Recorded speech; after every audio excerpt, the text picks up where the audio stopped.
welcome everyone. Today is the January 23rd meeting of the Animal Advisory Committee. Have all the members signed in? Could we have a moment of silence and a pledge allegiance?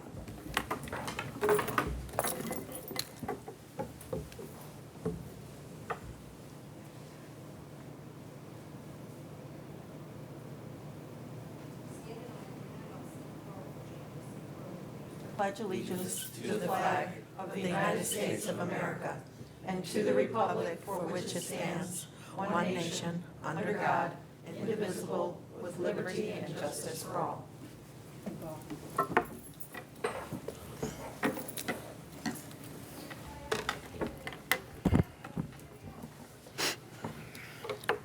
Welcome.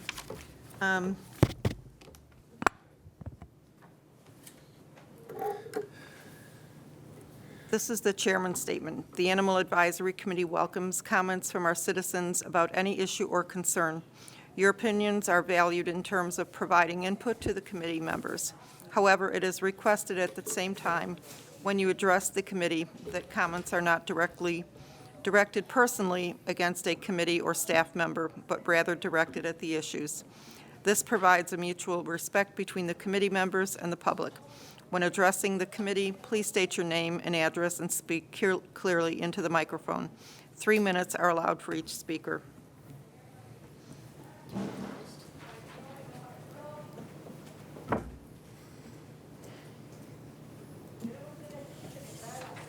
Can we have an adoption of the minutes of the agenda? What?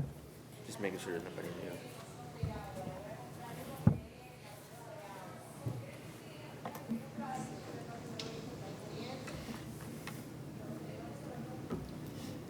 That would be right here. Can we have an adoption? Do we have a motion to adopt the agenda? I move to adopt the agenda. Seconded. Has everyone been provided the minutes?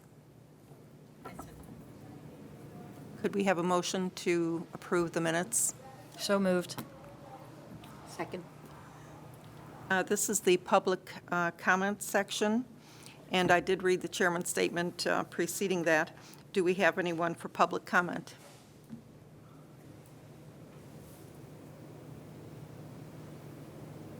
Nobody for public comment? Elizabeth, did you sign in here? No, I was looking for the sheet. Oh, that you okay. had. Oh.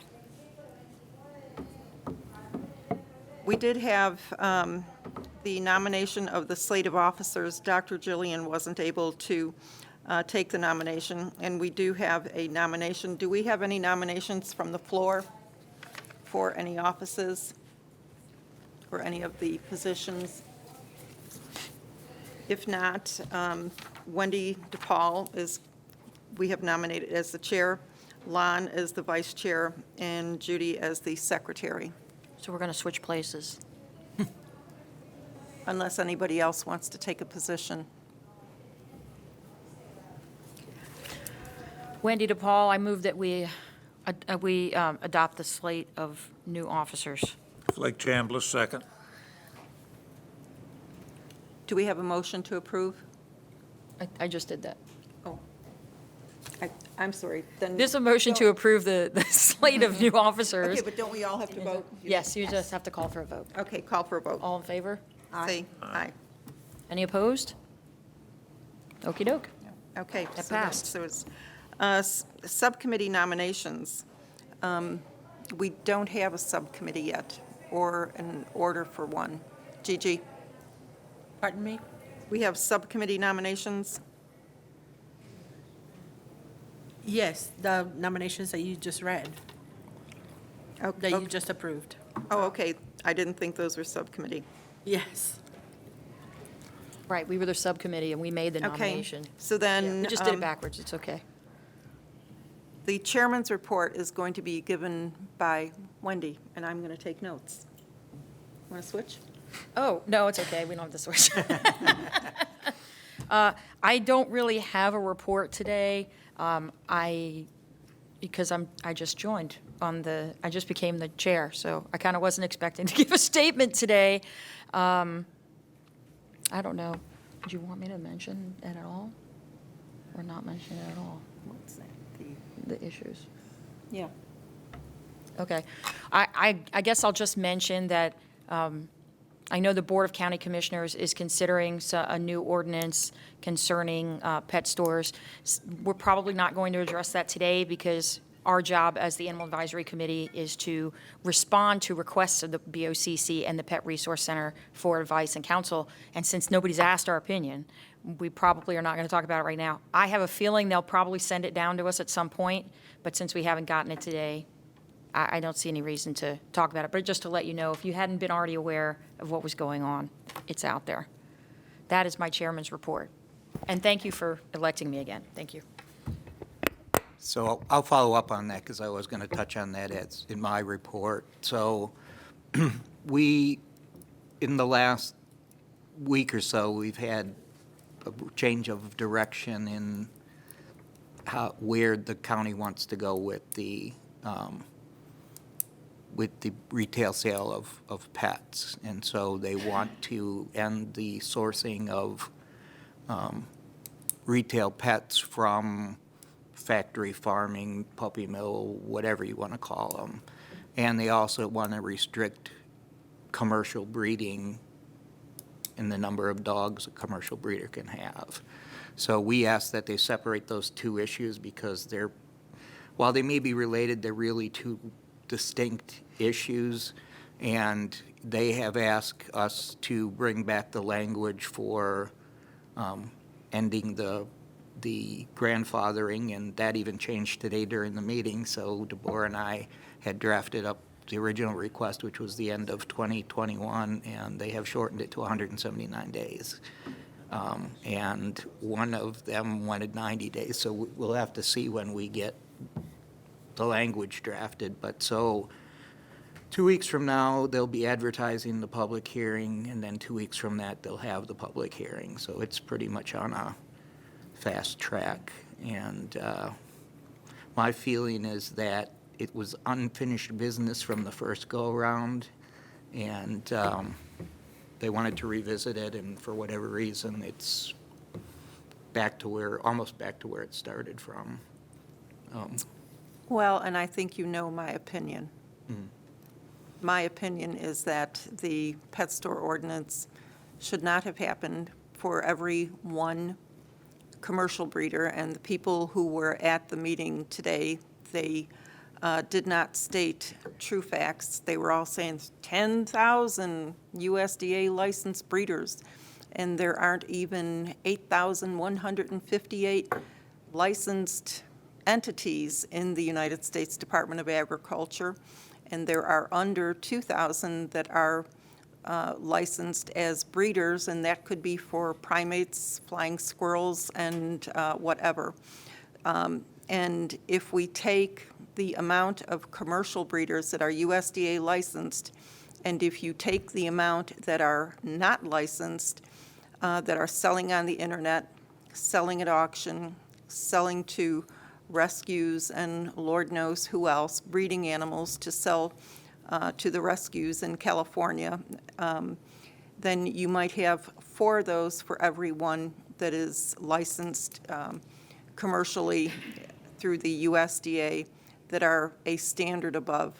And the photographs that they showed our commissioners today were from 2000, 2013, 2014, or maybe when Oprah Winfrey was doing her bit on the puppy mills that were in the state of Pennsylvania.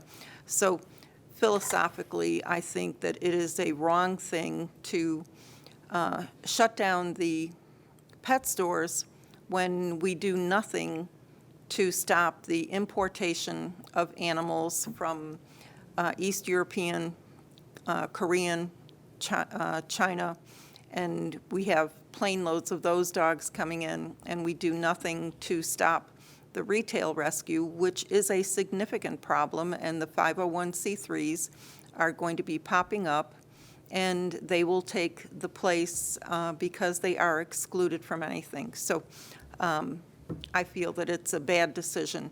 Does anybody like puppy mills? No.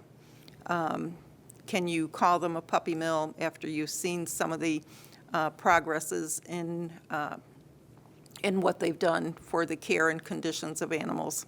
So that is my opinion of the pet store ordinance, and I feel that it is an untruth to say that we have 70 municipalities that are prohibiting when there may have been, most of them were in municipalities that covered 4 square miles, and they didn't have a pet store to begin with. So, you can't oppose when, there's nothing to oppose, if you have no business. I think that it's wrong. There's only 2 places, and how many do we have that are selling on the internet to people that will have no protection?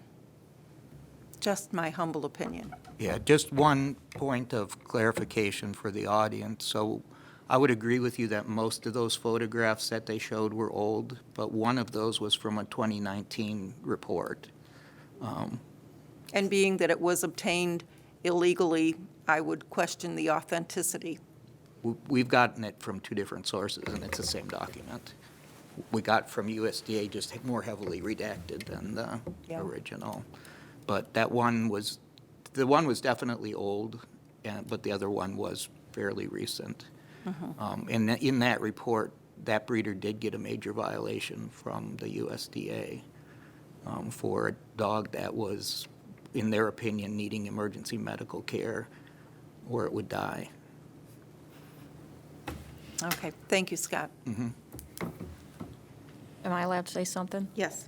So this is Wendy DePaul. I think my issue, aside from the fact that we already rehashed this whole thing, went over and over it last year, and now it's up again after we thought we had resolved everything, is that the ordinance they're proposing doesn't seem like it's going to solve the problem.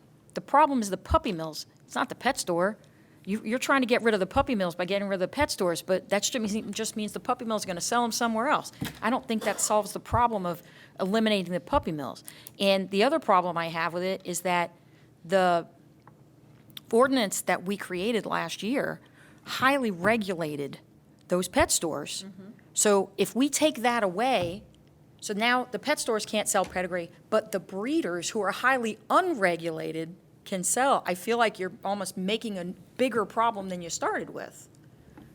Yeah, I'm not sure if we're making a bigger problem. I mean, they sell a significant number of animals, so there probably will be some increase, but I think that problem already exists in a lot of cases in this community with internet sales and people that are unregulated or dodging regulations. It was an issue that we thought we had with the recent case, because we figured that they were probably selling online. We just couldn't figure out where they were selling online, so that's how they dodged the USDA inspection. Was that a breeder? That I don't know what pictures we're talking about. I wasn't at the meeting, but was it a picture from a breeder locally? No. There really aren't any commercial breeders. I think there's one somewhere in Florida, but it's down. There's 2 in the state of Florida. Okay, yeah. Because I went and I looked at the list of USDA licensees, but a lot of them are like lab rats and things like that is what they actually breed. They don't breed dogs or cats. Yeah, I think there's a facility out in Plant City that raises rats for research facilities. Yeah, I was surprised because I saw the list, and almost every university has a permit. Whether they're using it or not, I don't know. Yeah, the sad thing is that this is not going to offer consumer protection, and from my perspective, I hope that the state will get it passed. I know that they've been trying to do this for years, and there's a House Bill 1237, and there is a Senate Bill 1698, where they are working with a couple of the senators and representatives to get a standard pet store bill, and it's going to be throughout the state. Now, the problem is the preemption clause, and local counties don't like preemption, but I think that that's really the best thing. They did the animal cruelty on the federal level, And probably if they did this on the state level, you'd have a lot more control. Wouldn't be your control, but it would be the state control. The only concern I would have, having done this for over 20 years, is typically when the state does it, they don't have enough employees, and then they don't get out and do any inspections. So you run into that problem of, we got 6 inspectors for the entire state of Florida, so we get to you every other year. And that's one of the issues, I think. And, it's a weird political movement for the preemption because they push unfunded mandates on us and then preempt us from regulating the unfunded mandates. So it's kind of it's a weird era of politics right now. Elizabeth Kaya. Scott, how could we change that? Get more, people to enforce. From the state level, you Yeah. got to get the governor to, you got to get the budget approved and then the It governor to wouldn't be sign your off on budget, it. it would be the state's, State, yeah. right? And usually, when they try to add people to the Department of Agriculture or Business and Professional Regulation, it's died every year for the last decade. And that's why they keep pushing those things down on us, because they don't have enough people to do it. So I think if they're going to step up and pass that, they need to make sure they have enough people to enforce it.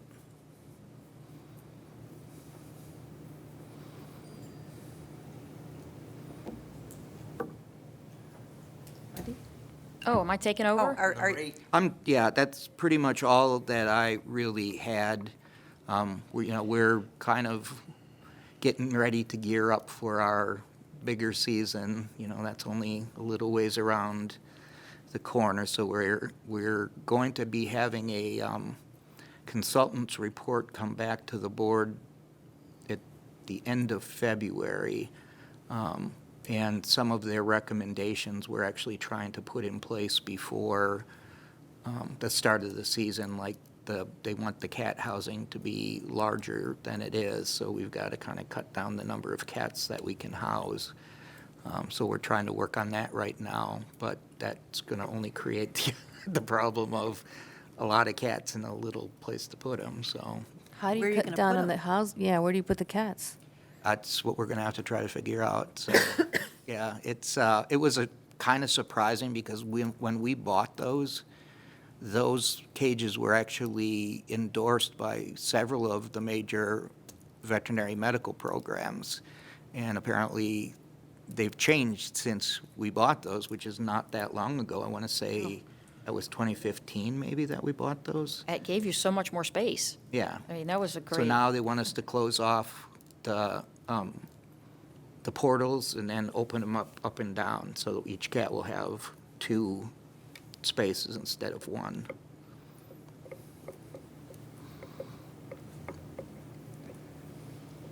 Okay. How are you doing on occupancy? We're not that bad right now.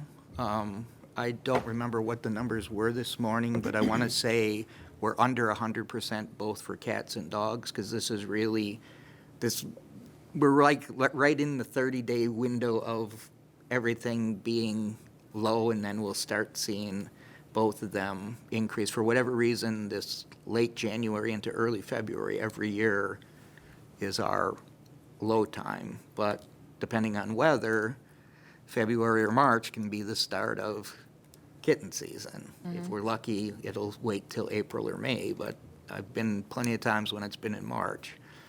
And so you never know until you start seeing them walk through the door. I was there last week, and it looked like there was a lot of empty space, which is good, considering what's coming. Yeah, well, and that's why we're trying to do it right now, because, when you don't have anything in there is the time you can do that, because otherwise you'd have to displace animals. But the problem is, the animals will be displaced shortly because they won't have anywhere to go once they do come in. So it means that some of the modifications we're going to make in other parts of the building are not going to happen, because we need to save that space for potential cat overflow. Got it. Can you use any of the overflow in Rogers area? We don't have anything right now that would accommodate that. because the cages, they're dog cages and they don't have tops on them, which is something I think we'll put in our budget. That was just an oversight on our part to not have tops. And even when we had some of these breeder dogs, they were good climbers, so we had to put temporary tops on a couple of them because they just climb right out of the cages.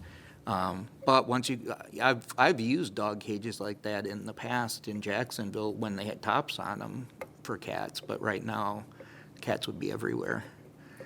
We've got a few stainless steel cages over there, but it's probably not more than a dozen spots. It's a very small amount of space that you could put cats, so like quarantine cats maybe, but that's about it. They're not portalized. Yeah, They're very small. yeah. Joanne O'Brien, I had a question. Are you all still considering maybe having another site for investigations? And if so, where would that be going?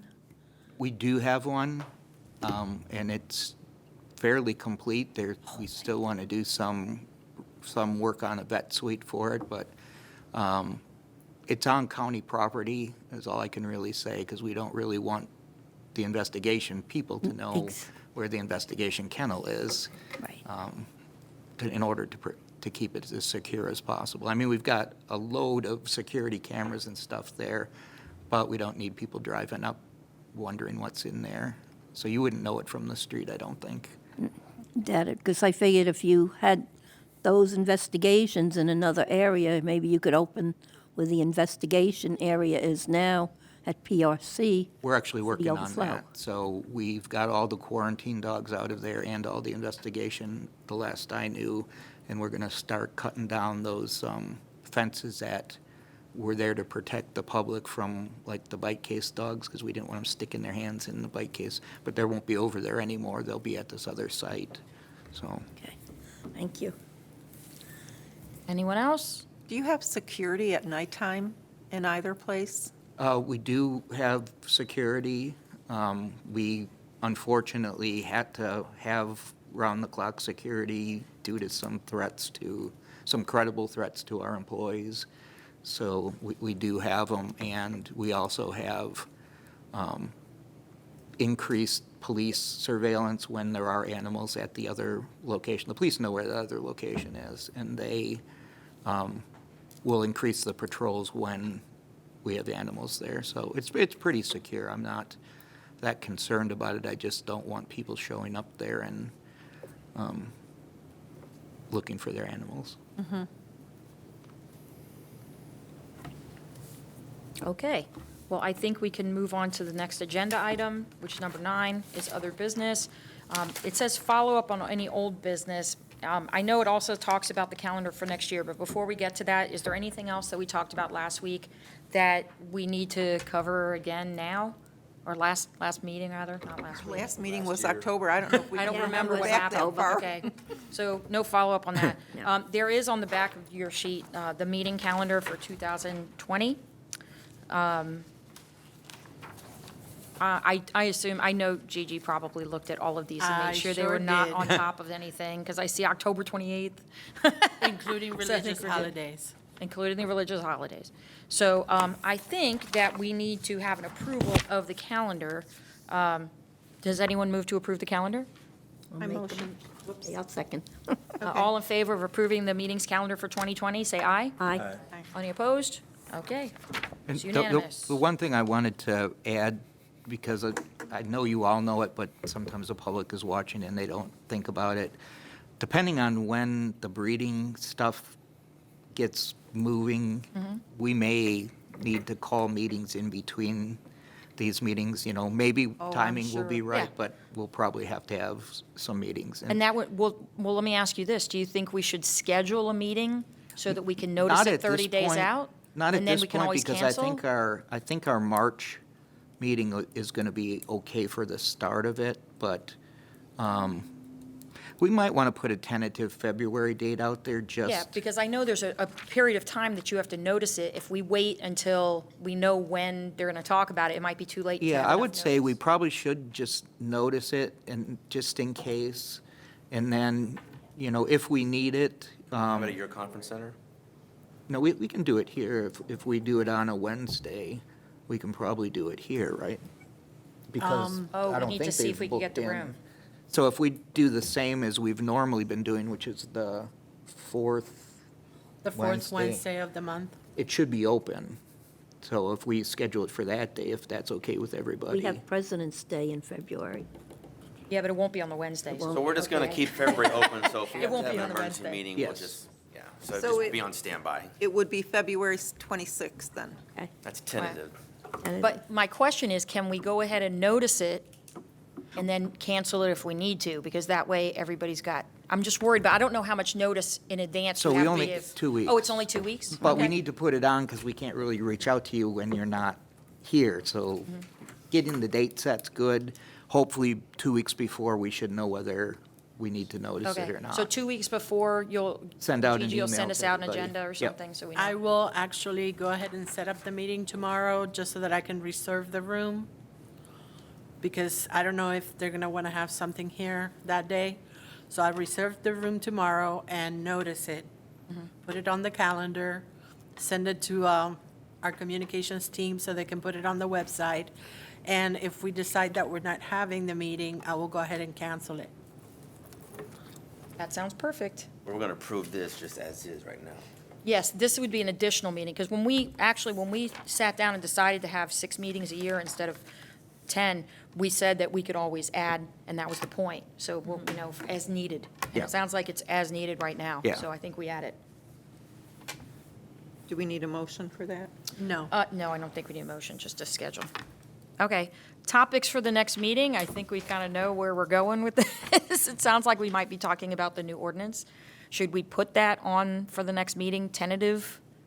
Because they have to ask us, but it Yeah, sounds we like can- they're probably yeah, gonna, we can put either that you or on. them. Yeah, we Okay. can tentatively put that on there because it'll definitely be coming up. Joanne O'Brien, I was wondering, somewhere along the line, that we could bring up boarding kennels and about having them inspected. Due to the budget cuts back in 2005, the county used to inspect the kennels and maybe go along the lines that MDAS does. And, given the fact that that other lady had those 352 or 452 dogs taken, I think maybe it's time to go and inspect some of these places. What the goal or the proposed movement on that is to, when we move forward with whatever the first ordinance that goes through, which appears to be the pet retail, they're going to knock all of those out of the ordinance, the ones that have not been enforced, and then we're going to rebuild them, because when we looked at them, they're not written well. Judy and I looked at the breeders one, and you'd think you could put it back in place, but there's some big holes in it. So the best way to do it is to just approach them piece by piece, so that'll be down the road.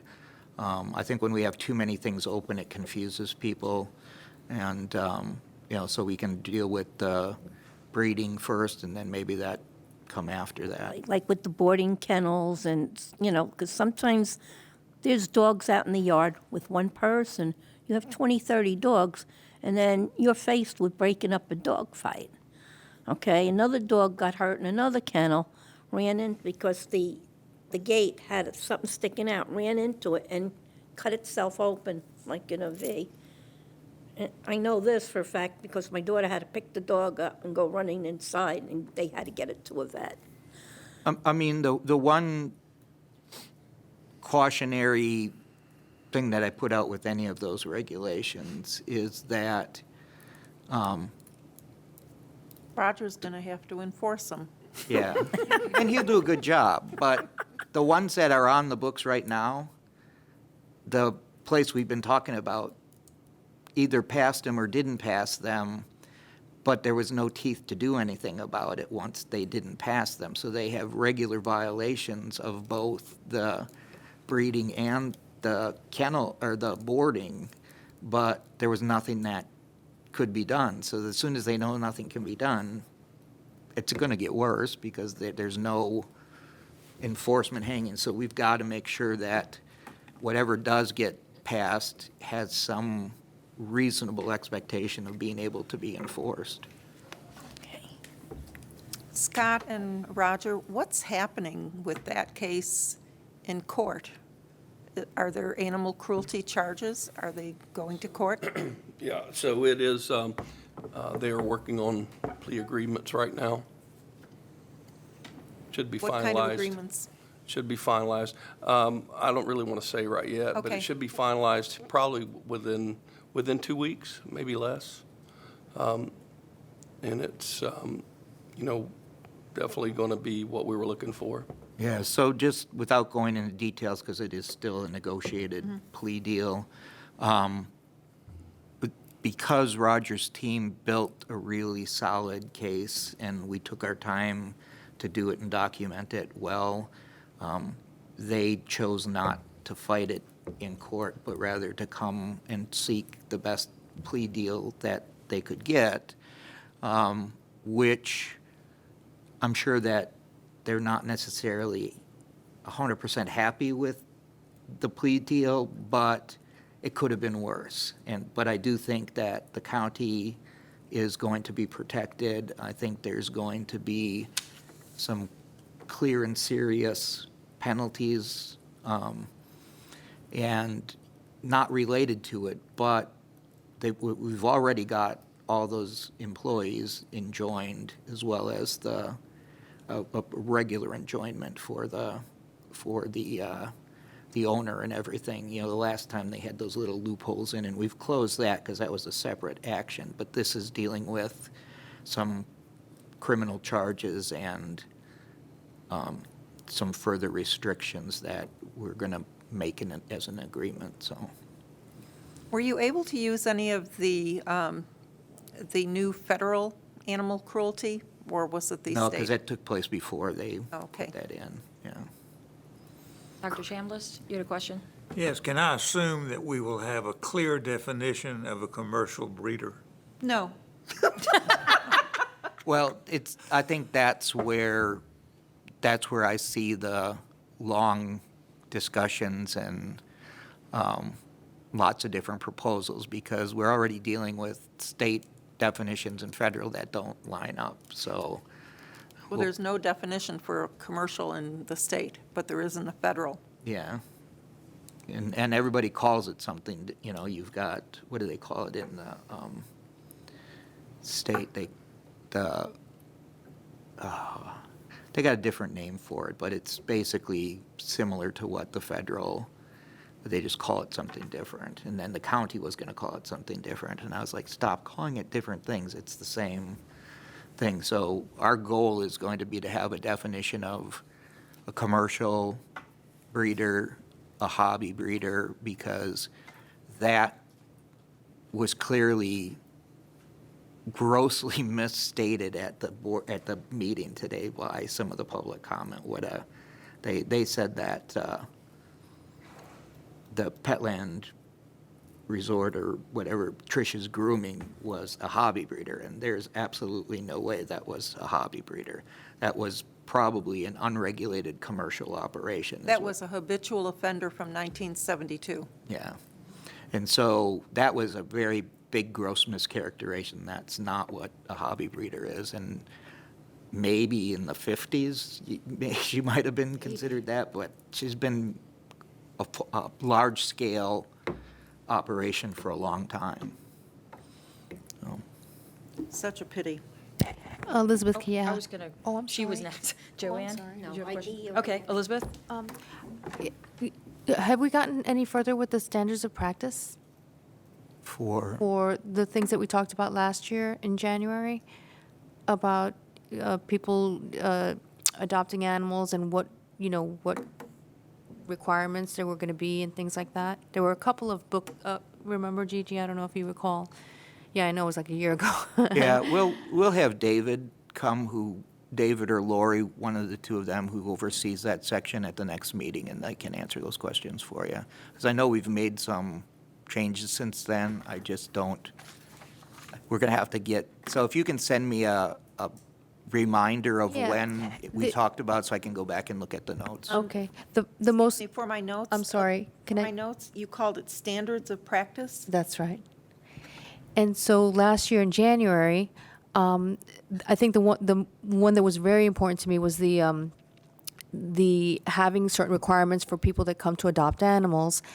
And Gigi had stated that there were several SOPs being worked on at the same time, and that's why it was taking so long. And I had asked for, well, can we have like a date? And you said no. So it's been a year, 12 months. I just figured we're close to.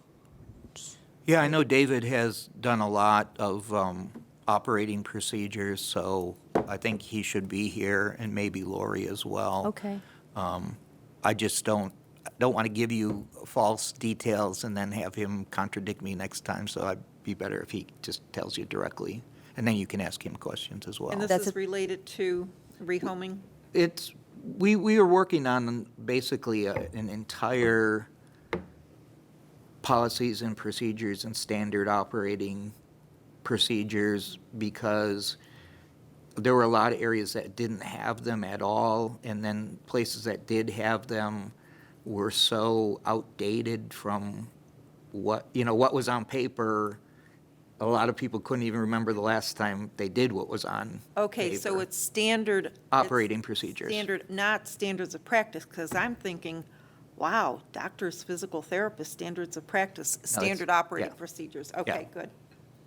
The other old business, Elizabeth Kia, was that 3-page requirements for when a dog or a cat would be euthanized and the stages that it would have to go through and get approved before that. Remember that? That one I'm fairly certain is done. It's like 20 some odd pages long now. Oh, okay. I can get you what we have if it's not complete, but I think it's, last time I looked at it, it was like 22 or 24 pages. And it didn't have every possibility, but it covered the major ones. So it's pretty comprehensive. I didn't Like a expect it checkbox to be. type thing, a checks and balances. And It's not as easy as check the boxes. It's more like a decision tree, where you yeah. tracking, If if it's this, then this, you go this. this way, and if it's this, you go this way, because there's so many juncture points where it can go in multiple, so writing those can be really difficult, and in some cases, I'm almost more of the mindset of putting together a decision tree is almost as good as the policy, because if you put enough detail in your Yeah. decision tree, you can at least follow it. Mm-hmm. But I know David put in a ton of work with that, and he was working with the university as well, and I know we met with Dr. Crawford, so I'm pretty sure that one's done, so I'll, Maybe at the next meeting, you yes, think? yeah. And my final question. Okay, so we had that, oh, shoot. Oh, you sent out a report talking about the outcomes of the animals that look great from 10 years ago to today and how we've progressed and all that, and that looked fantastic. But I do have a question. How do we treat the animals that were returned? Were they they were adopted out, and then when they get returned, the number lessens, or, does that shift the numbers?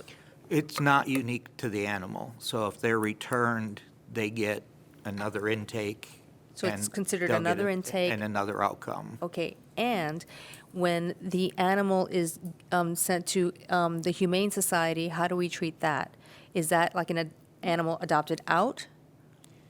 If it's sent, it would be considered a transfer on that list, Okay. where there's like a line that says transfer to rescue and shelter. I saw They that. would be included in that number. That doesn't include the ones they take in directly. The ones they take in Right. indirectly are not in our numbers. But we get an annual report, and I'll merge it with our numbers.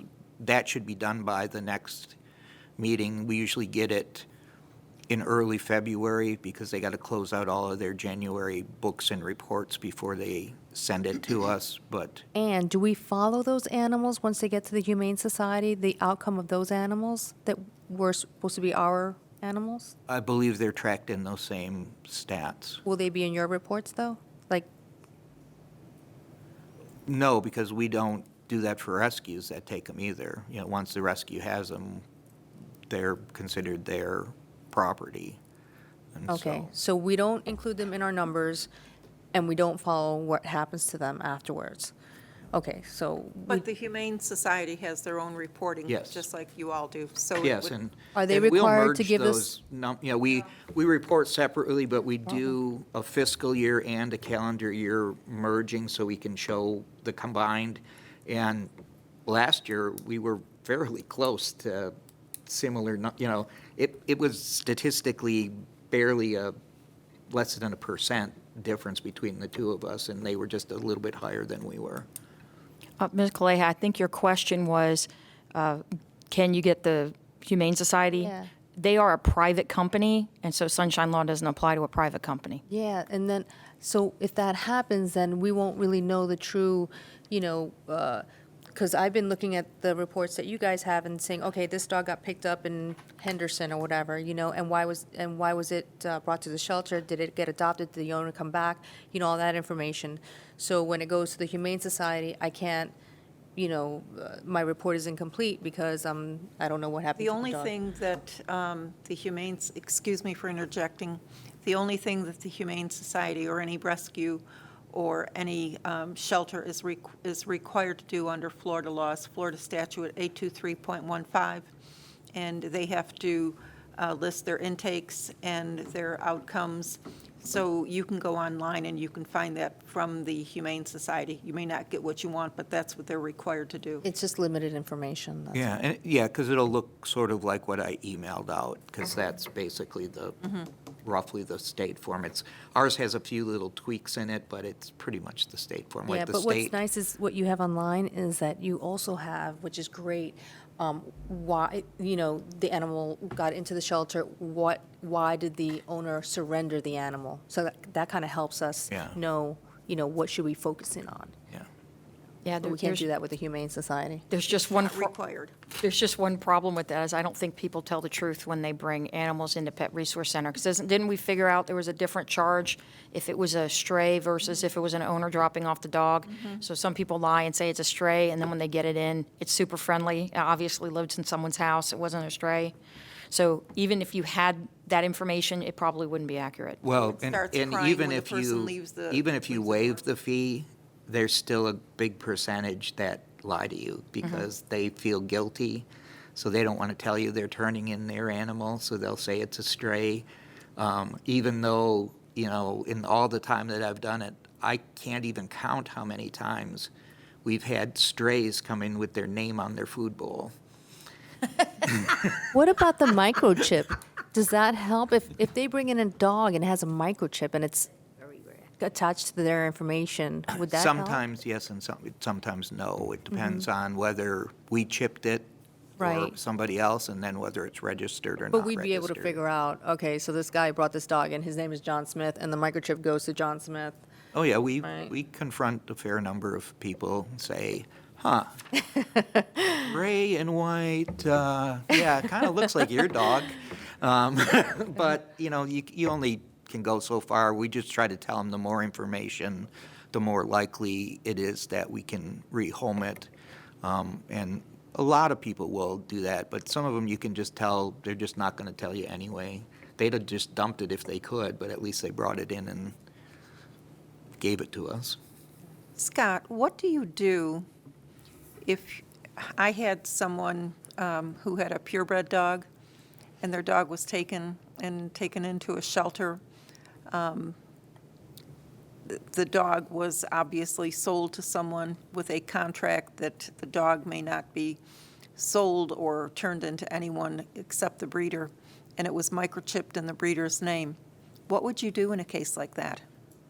Typically, the hierarchy of who's the owner, the highest usually is the registered microchip person. Now, the only problem with that sometimes is we can't get a hold of them, or some of the microchip companies will not disclose that information. There's this new ugly trend that some states and some veterinarians have considered that private medical information, so they won't give it to us. And that's being addressed in state law this year.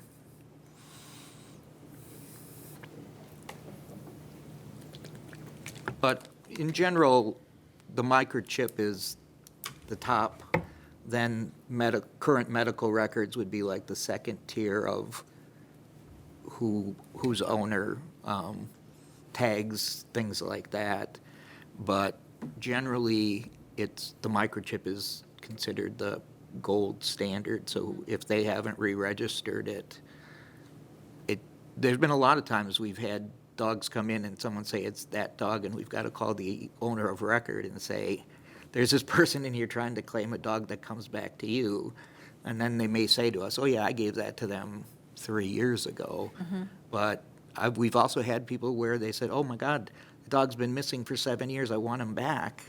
And the person who comes to claim him doesn't get him. What was the recent story? Wasn't it a cat that you all had transported 3,000 or 4,000 miles Yes. to someone? Yeah, someone who had moved and given the cat away, and then kind of a bunch of different stories of how the cat ended up getting to us. But ultimately, the cat got to us. It still was registered to somebody out in Washington State. So we called them, and they're like, is there any way we can get it back? Because we gave it away, but we'll take it back. Because when they were moving, they didn't have the ability to take it because they didn't know where they were going to be staying. But they had a house, and we ended up working with Southwest Airlines. They have a program where the flight attendants will take them on and carry-ons and drop them off at the other location. So that's what we did. Wow.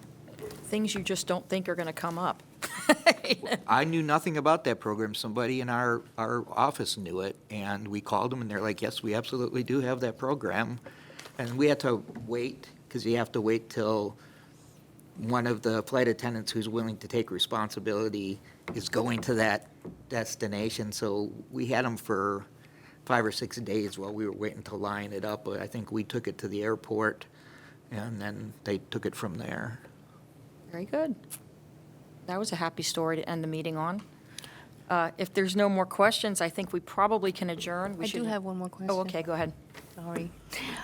Did we ever hook up the chameleon to that website, to that pet finder? I believe so.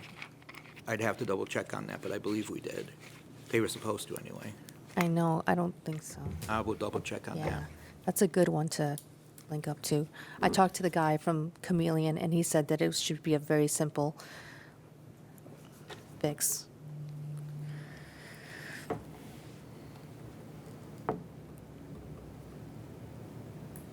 And on that note, one thing, we put stats together every year for communications, and one that floored me. So our ADOPT program, which is a little less than a year up and running, has had over 1 million page hits from people looking at the dogs and the dog records.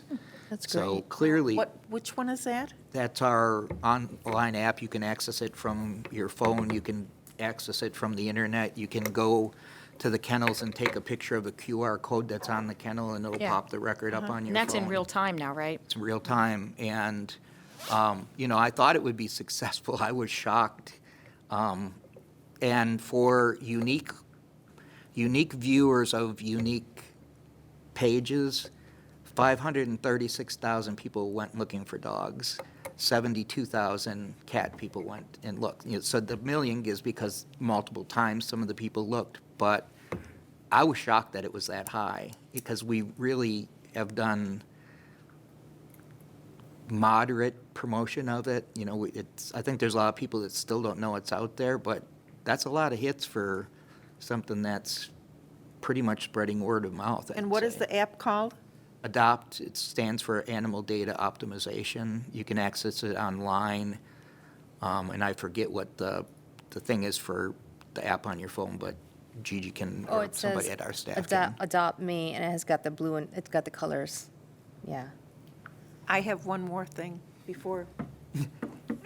This is the next level of advertising for the homeless dogs that want to be adopted. There's a brewery, I think it might be in Put it on Bradenton, the that's beer putting can. the pictures on the beer cans. I read that this morning. I thought it was absolutely fantastic. I know, and we got a little, what do they call them? Little craft brewery, like right across the street from us. I saw that. On Falkenberg? Yeah, Really? yeah. Oh, that's where you all have your lunch. Okay, I'm going to take one more question, but since we normally do, I'm just saying, in the future, we do have time limits for things, so we probably need to look, when you get the agenda for the next meeting, look at it, and if you think you're going to talk about something for longer than what we have on there, let Gigi know, and we can change the amount of time. Go ahead. I had a question. Is there any way we can get the schools involved with the shelter when you have adoptable dogs where they can come in and, maybe draw pictures of them? Sometimes, you make them little bow ties and ties. We've done things like that, but it's pretty much on a class-by-class basis, not like the whole school system. But we've had little like art contests and some. I mean, I have a couple that are outside my office that I think are really good. We hadn't I put saw on. those. Those are pretty. Yeah. Well, they are doing it up in Long Island, and it's been quite successful in the Babylon Yeah, Animal Shelter. it's very difficult to get a large-scale thing done by the school board, but we do have classrooms that do it, and it's both, well, it's three things. It's the public schools, it's the private and charter schools, and we've actually had homeschool people come, and, so it's pretty across the board. Okay, thank you. Okay. Lon, do you want to say something? Yeah, I just want to, what you just said is, in the future, we have an agenda, and sometimes we get so far off the agenda, and we need to kind of stick to that agenda. That's because So, we haven't seen each other. I don't believe that this meeting is an open floor to open questions to the PRC just to find out general information. If it's something that doesn't pertain to the agenda or the purpose of the meeting, Yeah. it should be call them privately or something like that, as long as it doesn't involve anything from the meeting. I just want to put that for the record. Point taken. All right, I think that at this point, we have completed the agenda, or do we have any motions to adjourn? Making a motion to adjourn. Okay, any second? I second. All in favor? Aye. Aye. Unanimous. 25. We will see you on February 26th, Tentatively. tentatively. Tentatively.